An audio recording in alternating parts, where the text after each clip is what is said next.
Big boss ಮನೆ ಒಂದು best promo ಈಗ ರಿಲೀಸ್ ಆಗಿದೆ. ಅಶ್ವಿನಿ ಗೌಡ ವಿರುದ್ಧ ಕಿಚ್ಚ ಅವರು ಗರಂ ಆಗಿದ್ದಾರೆ. ಹೌದು, ಹೋದ ವಾರ ಎಲ್ಲರೂ ಕೂಡ ಹೇಳ್ತಾ ಇದ್ರು ಒಂದು ಚಪ್ಪಲಿಯ ಮ್ಯಾಟ್ರು, ಅಂದ್ರೆ ರಕ್ಷಿತಾ ಅವರು ನಮ್ಮ ಅಶ್ವಿನಿ ಅವರಿಗೆ ಚಪ್ಪಲಿಯನ್ನು ತೋರಿಸಿದ್ರು, ಕಲಾವಿದರಿಗೆ ಚಪ್ಪಲಿಯನ್ನು ತೋರಿಸಿದ್ರು ಅನ್ನೋ ಒಂದು ವಿಚಾರಕ್ಕೆ ಕ್ಲಾರಿಟಿಯನ್ನು ಕೊಟ್ಟಿರಲಿಲ್ಲ ಸುದೀಪ್ ಅವರು.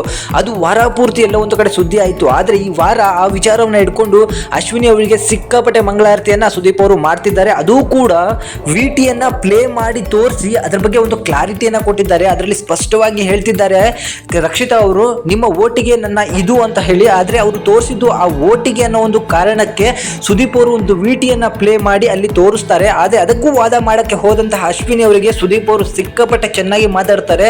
ನಾನು ಒಬ್ಬ ಕಲಾವಿದನಾಗಿ ಇದ್ರ ಬಗ್ಗೆ ಕ್ಲಾರಿಟಿ ಕೊಡಬೇಕಿತ್ತು. ಒಬ್ಬರ ವ್ಯಕ್ತಿತ್ವವನ್ನು ಬೇರೆ ರೀತಿ ಪೋರ್ಟ್ರೇ ಮಾಡಿದ್ದೆ. ಈ ವೇದಿಕೆ ಮೇಲೆ ನಿಂತಿರೋದು ಕೂಡ ಒಬ್ಬ ಕಲಾವಿದ ಅನ್ನೋದನ್ನ ನೀವು ಮರಿಬೇಡ್ರಿ. ಅದಕ್ಕೊಂದು ಕ್ಲಾರಿಟಿ ಕೊಡಬೇಕಿತ್ತು. ನಾನು ಅದಕ್ಕೆ ಕೊಡೋಕೆ ಬಂದಿದ್ದೀನಿ. ಅದನ್ನು ಕರ್ನಾಟಕದಾದ್ಯಂತ ಬೇರೆ ದಾರಿಗೆ ತರಿಸಿದ್ದು ನೀವು. ಒಬ್ಬ ವ್ಯಕ್ತಿಯನ್ನು ಬೇರೆ ರೀತಿ ಕಾಣಿಸುವಂತೆ ಮಾಡ್ತಿರೋದು ನೀವು. ಇಲ್ಲಿ ನಿಮ್ಮದೇ ಸ್ಪಷ್ಟವಾದ ತಪ್ಪು ಅಂತ ಹೇಳಿ ಕಿಚ್ಚ ಸುದೀಪ್ ಅವರು ಸಿಕ್ಕಾಪಟ್ಟೆ ಚೆನ್ನಾಗಿ ಅವರದೇ ರೀತಿಯಲ್ಲಿ ಅಶ್ವಿನಿ ಗೌಡಗೆ ಮತ್ತೆ ತಿವಿದಿದ್ದಾರೆ.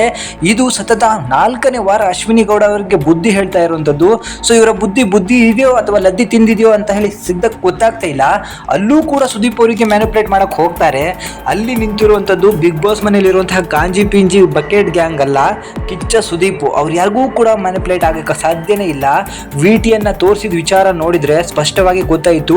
ಮತ್ತೊಂದು ಕಡೆಯಿಂದ ಒಂದು ಕ್ಯಾಮರಾವನ್ನ ಫಿಕ್ಸ್ ಮಾಡಿ ತೋರಿಸಿದ್ದಾರೆ. ಅಲ್ಲಿ ರಕ್ಷಿತಾ ಹೇಳಿರುವಂಥದ್ದು ಸ್ಪಷ್ಟವಾಗಿದೆ, ನಿಮ್ಮ ಓಟಿಗೆ ನನ್ನ ಇದು ಅಂತ ಹೇಳಿ ಕಾಲ್ ತೋರಿಸಿದರೆ ಹೊರತು ಅವರು ಕಲಾವಿದರಿಗೆ ಯಾವುದೇ ರೀತಿಯಾದಂತಹ ಅವಮಾನಗಳನ್ನು ಮಾಡಿರಲಿಲ್ಲ.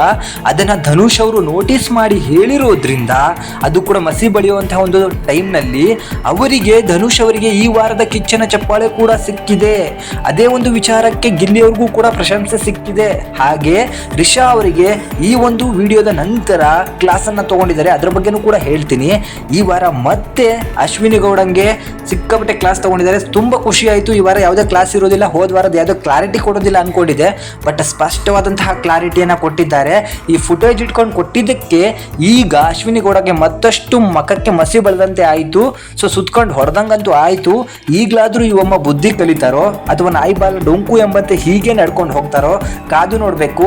ಮತ್ತಷ್ಟು ಅವ್ರ ಮೇಲೆ ದ್ವೇಷ ಬೆಳೆಸ್ಕೊಳ್ಳೋದಕ್ಕಿಂತ ಅವರ ಜೊತೆಗೆ ಚೆನ್ನಾಗಿ ಹೊಂದಾಣಿಕೆ ಮಾಡ್ಕೊಂಡು ಹೋದ್ರೆ ಜನಗಳೆಲ್ಲ ಒಪ್ಕೋಬಹುದು. ಅದನ್ನು ಬಿಟ್ಟು ತಪ್ಪು ಮೇಲೆ ತಪ್ಪು ಮಾಡ್ತಾ ಹೋದ್ರೆ ಆದಷ್ಟು ಇವರ ಒಂದು ಹೆಸರಿಗೆ ಕಳಂಕ ಬರೋದಂತೂ 100% ಗ್ಯಾರಂಟಿ ಇದೆ. ಈ ಕಳಂಕವನ್ನ ತೊಳ್ಕೋತಾರೋ ಅಥವಾ ನಾಯಿ ಬಾಲೆ ಡೊಂಕು ಎಂಬಂತೆ ದೊಡ್ಡ ಮಟ್ಟಕ್ಕೆ ಅದನ್ನ ಹೆಚ್ಕೊಂಡು ಹೊರಗಡೆ ಬರ್ತಾರೋ ಕಾದು ನೋಡ್ಬೇಕು. ಇದ್ರ ಬಗ್ಗೆ ನಿಮಗೆ ಅನ್ಸುತ್ತೆ ಕಮೆಂಟ್ ಮಾಡಿ ತಿಳಿಸಿ. Thank you.